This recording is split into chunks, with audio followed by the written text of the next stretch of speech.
Bom dia, a aula de hoje vai ser sobre amplificação MOS, que seria o uso então de transistores MOS para se fazer amplificação de sinais. E essa aula de hoje vai focar na análise AC. Bom, a gente considera como conhecimento prévio, como conhecimento já adquirido, já sedimentado, o aspecto construtivo e operação dos transistores MOS. Os modos de operação, que são corte, saturação e linear, e os seus equacionamentos. Análise DC, isto é, a polarização dos transistores, também já é considerado conhecido, e o princípio de amplificação, que é onde a gente tem o sinal AC e DC juntos. E o que a gente vai ver agora? Análise AC. E essa análise AC vai ser feita usando o modelo AC, isto é, o modelo π do transistor. Depois a gente vai dar uma olhadinha rápida no modelo T, efeito de corpo e espelho de corrente. Antes de seguir, a gente tem nessa tabela aqui o resumo das equações vistas até agora. Então, marcadinho em amarelo está a condição onde o transistor se encontra na saturação. Você pode observar que VDS, isto é, a tensão entre dreno e fonte, é maior do que a tensão gate-fonte, subtraído de VT. A gente tem em azul as equações para o transistor nas regiões de saturação e na região linear. Particularmente no caso da região de saturação, normalmente a gente despreza isso que está em vermelho aqui. A gente fica só com o que está em preto. O que está em verde corresponde então aos sinais, grandezas AC, obtidas de valores DC. Então tem a impedância de saída e a transcondutância. No caso da análise AC, a gente vai fazer o quê? Onde tiver fonte de tensão, nós vamos zerar essa fonte de tensão, fonte de alimentação. Capacitores serão curto-circuitados. E onde tiver um transistor, nós vamos substituir pelo seu modelo AC, o seu modelo π. Observe aqui no transistor que, pela própria representação, o gate está isolado do resto do transistor. Não existe contato elétrico entre eles. Então, da mesma forma, VGS está aqui, ó, aberto. O sinal VGS vai controlar a corrente que passa do dreno para a fonte. Então, VGS multiplicado pela transcondutância resulta nessa corrente. Além da fonte corrente, existe também a impedância de saída entre dreno e fonte. A impedância de saída é dada por 1 sobre lambda ID, ou VA por ID. Isso que a gente pega do fabricante. E o ID a gente vai calcular. A transcondutância pode ser apresentado de 3 formas diferentes. O aspecto construtivo e a tensão de polarização, aspecto construtivo e corrente, ou razão entre corrente e tensão. Bom, acho que fica bem mais fácil se a gente usar um exemplo para entender melhor essa análise AC. Então, vou pegar esse circuito que está aqui. Está sendo alimentado por 15 volts, e além dos valores apresentados aqui no circuito, a gente tem que a tensão threshold, tensão de limiar, vale 1,5 volt. O K'W sobre L vale 0,25 mA por volt quadrado e o VA vale 50 volts. Então, e a gente deve calcular o ganho de tensão e a impedância de entrada. Qual a primeira coisa que a gente faz? A gente faz a análise DC desse circuito. Bom, para fazer a análise DC, nós temos que identificar se ele está na saturação ou na região linear. Então, vamos ver. Novamente, o gate é isolado, não tem corrente no gate. Se não tem corrente no gate, significa que corrente zero em cima da resistência dá queda zero. Então, a tensão do gate é igual à tensão do dreno. Se a tensão do gate é igual à tensão do dreno, significa que o transistor está na saturação. Se ele está na saturação, é essa equação que nós vamos utilizar. E vamos colocar os valores. O Kn está aqui, o Vt está aqui, E a gente fica então com essa equação que tem duas incógnitas, né? ID, que é o que a gente está querendo achar, e VD. Então temos que arrumar uma outra equação que relacione VD com ID. Ué, o próprio circuito, né? VD, isto é, tensão nesse ponto aqui, corresponde à tensão de alimentação menos a queda em RD. Então, VD corresponde a 15 volts, que é a tensão de alimentação, menos RD e D, que é a queda. Seria, então, 15 menos 10K vezes ID. A gente pega isso daqui e substitui no lugar de VD, resultando aqui nessa equação quadrática. Se é uma equação quadrática, nós temos duas possíveis soluções, que seria 1,06 mA ou 1,77 mA. Então, matematicamente, nós temos duas soluções, porém, fisicamente, só uma delas é factível. Então, vamos ver. 1,77 mA em cima de uma resistência de 10K resultaria numa queda de 17,7 volts. Mas isso não pode ter, porque afinal de contas a tensão de alimentação é 15 volts. Então significa que essa aqui não é a solução correta. A solução correta seria então 1,06 volts. Muito bem. Vamos determinar então quanto que vale a tensão VD, que seria de novo essa equação 15 menos 10K vezes ID, e deu 1,06. Então seria 15 menos 10,6, resultando então em VD igual a 4,4 volts. Mas VD é o próprio VG, que é o próprio VGS. Então VGS é igual a 4,4 volts. De posse disso, a gente pode pensar em análise AC. Bom, para fazer a análise AC, nós vamos precisar do valor da transcondutância. E nós podemos usar essa expressão aqui, por exemplo.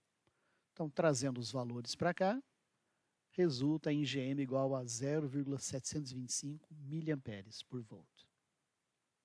Precisamos também da impedância de saída, que é dado por VA dividido por ID. VA foi dado como sendo 50, e ID 1,06 que a gente acabou de calcular. Isso resulta, então, em 47 kΩ. Beleza? Vamos passar agora para analisar o circuito. Então, no lugar do transistor, nós vamos usar o modelo AC dele. Vamos lá. Esse ponto aqui é o dreno. Do dreno para a fonte tem 15 volts. Só que essa aqui é uma fonte DC. Então ela vai se tornar zero, porque ela vai ser curto-circuitada com terra. Ela vai ser zerada. Então nós teremos uma resistência RD do dreno para o terra de 10K, que está aqui. Da mesma forma, os capacitores são curto-circuitados. Então teremos uma outra resistência de dreno para o terra no valor de 10K, que também está aqui. O transistor tem a sua impedância de saída de dreno para a fonte. De dreno para a fonte, que está aqui. Sua resistência de saída de dreno para a fonte. E temos a fonte corrente GM-VGS, que está aqui, GM-VGS. O VI, que está aplicado aqui, se torna, então, o próprio VGS. E, finalmente, nós temos a resistência RD entre dreno e gate. Está aqui, RG entre dreno e gate. Muito bem. R0, em paralelo com RD, em paralelo com RL, vai dar 10K, em paralelo com 10K, em paralelo com 47K. Vai dar alguma coisa em torno de 4,5K. Então, para cá nós temos uma resistência de 4,5 kΩ. E para cá nós temos a resistência RG de 10 mega. Puxa vida, 4,5 kΩ é quase 2.000 vezes menor do que RG. Isso significa que a corrente em RG vai ser muito menor do que a corrente que passa no restante. Então, A gente poderia simplificar simplesmente omitindo essa resistência. Assim, vamos calcular a tensão de saída. Observe que a corrente está circulando nesse sentido. Então, a corrente está entrando no terminal negativo do resistor e saindo no positivo.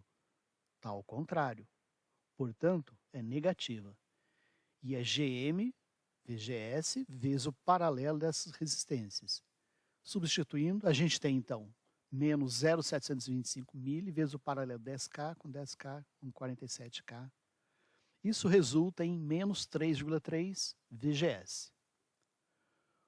O ganho de tensão é dado pela tensão de saída, pela tensão de entrada.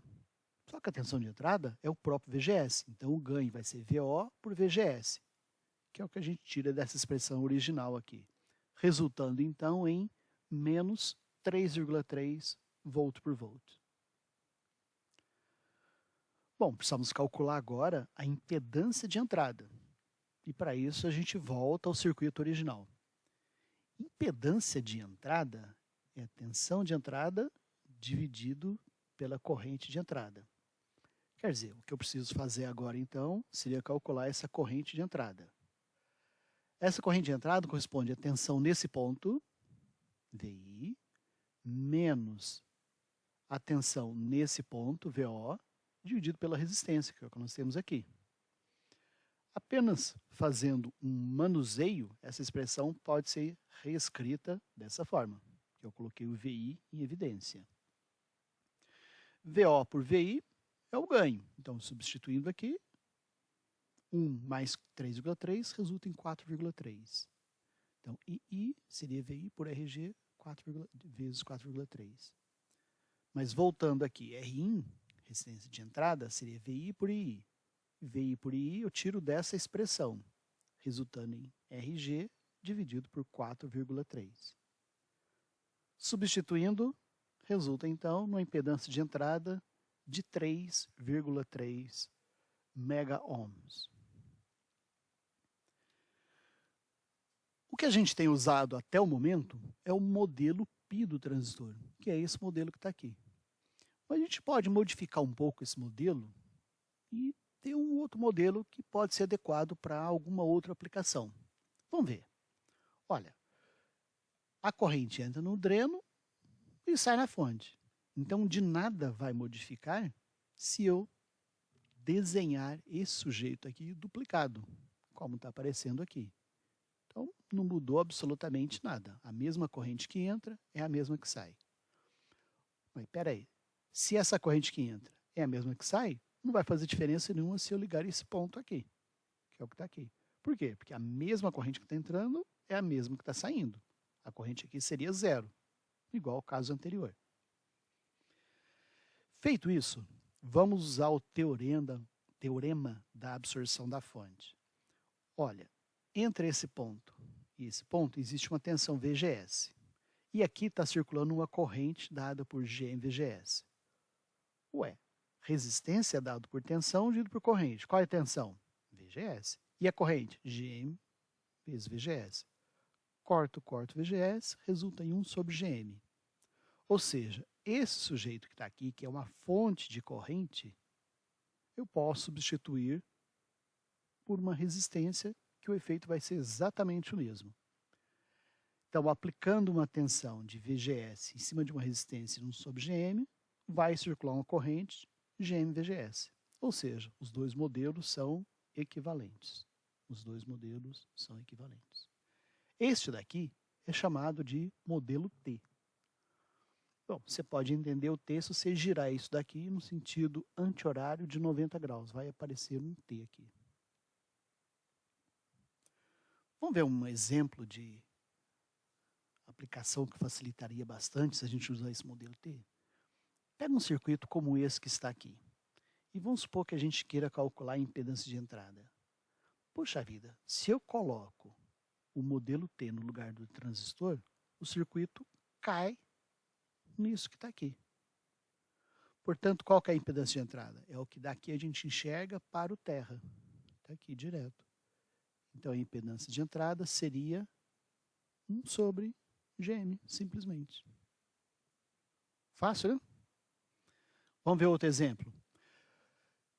Suponha que eu queira calcular qual a impedância vista para um transistor como esse, em que dreno e gate estão curto-circuitados. Aliás, isso aqui é chamado de conexão diodo. Então, qual que seria a impedância de uma conexão diodo? Basta a gente colocar o modelo T.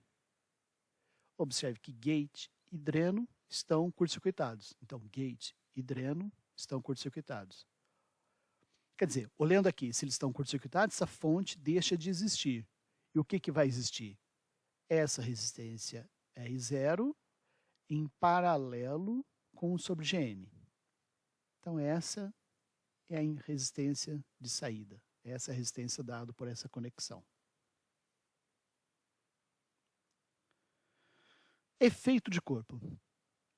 A gente tinha visto que se essa tensão VB for igual a zero, nós tínhamos a tensão threshold aqui e tudo tranquilo, tudo certo. Mas se essa tensão aqui deixa de ser zero, o efeito dessa tensão pode ser modelado através da variação em cima de VT, que é dado por essa expressão aqui. Tudo bem. Mas e se por acaso esse sinal aqui for não um valor DC, mas se a gente tiver aqui um valor AC? Bom, se a gente tem um valor AC, significa que nós podemos ter uma transcondutância aqui. Então, a transcondutância seria o quê? A variação da corrente de dreno em função dessa variação aqui, VBS. VBS seria a tensão entre corpo e fonte. Então, o GMB seria a variação da corrente D em função de VBS. Bom, essa derivada aqui pode ser fragmentada em duas derivadas parciais. E fazendo a derivada, a gente vai obter que o GMB é um Xi vezes o GM, onde que esse Xi seria, então, obtido daqui, resultando nesse valor. Consequentemente, o nosso modelo π, que só tinha 3 terminais, passa agora a contar com 4 terminais. Então, além do GM VGS e do R0 que a gente já tinha, passamos a ter também o GMB vezes VBS. Significa que eu posso excitar esse transistor através do gate ou através do substrato, através do corpo.